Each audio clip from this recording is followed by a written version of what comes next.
इस वीडियो में हम सीखेंगे कि कैसे इनिशियल रेट मेथड से हम किसी भी रिएक्शन का ऑर्डर निकाल सकते हैं। तो यहाँ पर क्वेश्चन में आपको एक रिएक्शन दे रखी है, ठीक है। तो आपको क्या करना है, इसका ऑर्डर निकालना है। और यहाँ पर आपको क्या दे रखा है, 3 एक्सपेरिमेंट का डेटा दे रखा है, पहला, दूसरा और तीसरा। तो आपको इन 3 एक्सपेरिमेंट के डेटा को यूज़ करके इस रिएक्शन का ऑर्डर निकालना है, ठीक है। तो मैंने माना यहाँ पर कि इस रिएक्शन का रेट लॉ है R = K × A की कंसनट्रेशन और B की कंसनट्रेशन। यहाँ पर मैंने A की पावर मानी A और B की मानी B। तो यहाँ पर ये हो गया आपका रेट लॉ, ये आपका रेट लॉ। तो रेट लॉ में जो रिएक्टेंट स्पीशीज की पावर का सम होता है उसे ऑर्डर ऑफ रिएक्शन कहते हैं। तो इस रिएक्शन का ऑर्डर n = हो जाएगा A + B। तो आपको यहाँ पर क्या करना है, A और B की वैल्यू निकालनी है, ठीक है। A हो गया यहाँ पर A का कोफिशिएंट और B हो गया यहाँ पर आपका B रिएक्टेंट का कोफिशिएंट। तो आपको यहाँ पर A और B की वैल्यू निकालनी है। तो यहाँ पर आपको A की वैल्यू निकालने के लिए ऐसे 2 एक्सपेरिमेंट लेने पड़ेंगे जिसमें कि जो B रिएक्टेंट की कंसनट्रेशन है वो कांस्टेंट हो। तो यहाँ पर मुझे दिख रहा है कि पहला और तीसरा एक्सपेरिमेंट ऐसा है जहाँ पर B की कंसनट्रेशन क्या है, कांस्टेंट है। यहाँ पर भी 0.1 है, यहाँ पर भी 0.1 है। तो इन 2 एक्सपेरिमेंट का डेटा को मैं ले लेता हूँ। तो यहाँ पर फर्स्ट एक्सपेरिमेंट का रेट हो जाएगा R = R यहाँ पर है 1.2 × 10⁻³ = K × A की कॉन्सेंट्रेशन कितनी है यहाँ पर 0.1 की पावर A इंटू B की कंसनट्रेशन भी है 0.1 की पावर B। फिर आते हैं एक्सपेरिमेंट थर्ड पे। एक्सपेरिमेंट थर्ड यहाँ पर क्या हो गया, रेट कितना हो गया, रेट हो गया 2.4। यहाँ पर जो ये रेट लॉ है इसमें मैं वैल्यू रख रहा हूँ R, A और B की। तो R = कितना हो गया 2.4 × 10⁻³ K इंटू A की कॉन्सेंट्रेशन कितनी है 0.2 मोलर, 0.2 की पावर A और B की कितनी है 0.1 की पावर B। तो आपको क्या करना है, यहाँ पर रेट लॉ में रेट ऑफ रिएक्शन, A की कंसनट्रेशन और B की कंसनट्रेशन, इन तीनों की वैल्यू ये एक्सपेरिमेंट के डेटा से पुट करनी है यहाँ पर, ठीक है। तो यहाँ पर देखो 2 इक्वेशन बन गई। तो इन दोनों को मैं एक दूसरे से क्या कर दूंगा, डिवाइड कर दूंगा, ठीक है। यहाँ पर K से K कैंसिल हो गया, 10⁻³ से 10⁻³ कैंसिल हो गया। यहाँ पर भी एक डिजिट के बाद पॉइंट है, यहाँ पर भी एक डिजिट के बाद पॉइंट है। तो पॉइंट से पॉइंट कैंसिल और यहाँ पर क्या हो रहा है 0.1 की पावर B, 0.1 की पावर B, इससे पूरा ये टर्म कैंसिल। तो यहाँ पर आगे क्या हो जाएगा, तो यहाँ पर आगे हो जाएगा 12/24 = 0.1/0.2 की पावर A।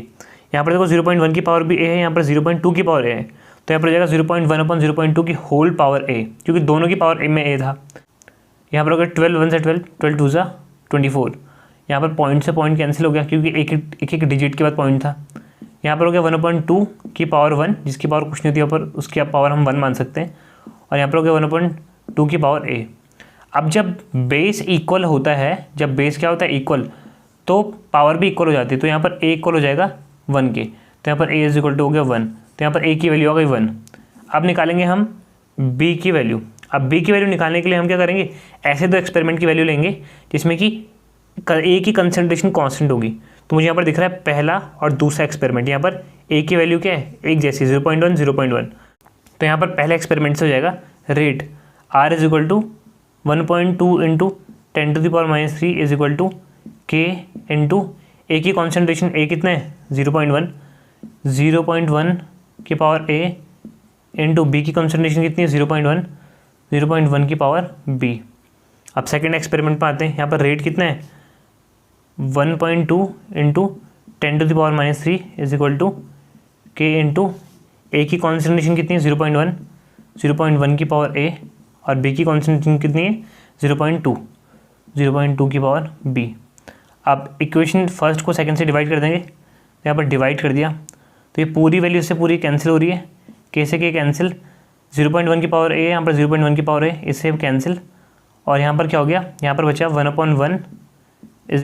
अब क्योंकि यहाँ पर एक एक डिजिट के बाद पॉइंट है तो पॉइंट से पॉइंट कैंसिल, यहाँ पर हो जाएगा 1/2 की होल पावर B।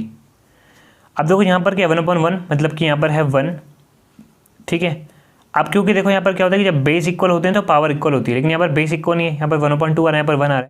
और हमें एक और चीज़ पता है, किसी भी नंबर की पावर 0 = होता है 1, है ना। 1 की पावर 0 = भी होता है 1, 1/2 की पावर 0 = भी होता है 1। तो मतलब यहाँ पर मैं 1 को रिप्लेस कर सकता हूँ 1/2 की पावर 0 से। तो यहाँ पर 1 की जगह मैं लिख दूंगा 1/2 की पावर 0 इज इक्वल टू 1/2 की पावर b। तो यहाँ पर क्योंकि बेस इक्वल है तो यहाँ पर b इज इक्वल टू हो जाएगा 0। तो यहाँ पर b की वैल्यू आ गई और a की वैल्यू आ गई, ठीक है। तो order of reaction n is equal to हो जाएगा a प्लस p, मतलब कि a था 1 और प्लस 0 इज इक्वल टू 1। तो जो हमारी ये रिएक्शन है ये हो जाएगी एक फर्स्ट ऑर्डर रिएक्शन। तो इस तरीके से इनिशियल रेट मेथड से हम किसी भी रिएक्शन का ऑर्डर ऑफ रिएक्शन निकाल सकते हैं।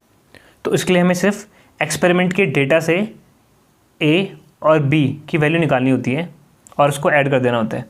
तो उससे हमारा क्या होगा, ऑर्डर ऑफ रिएक्शन निकल जाएगा।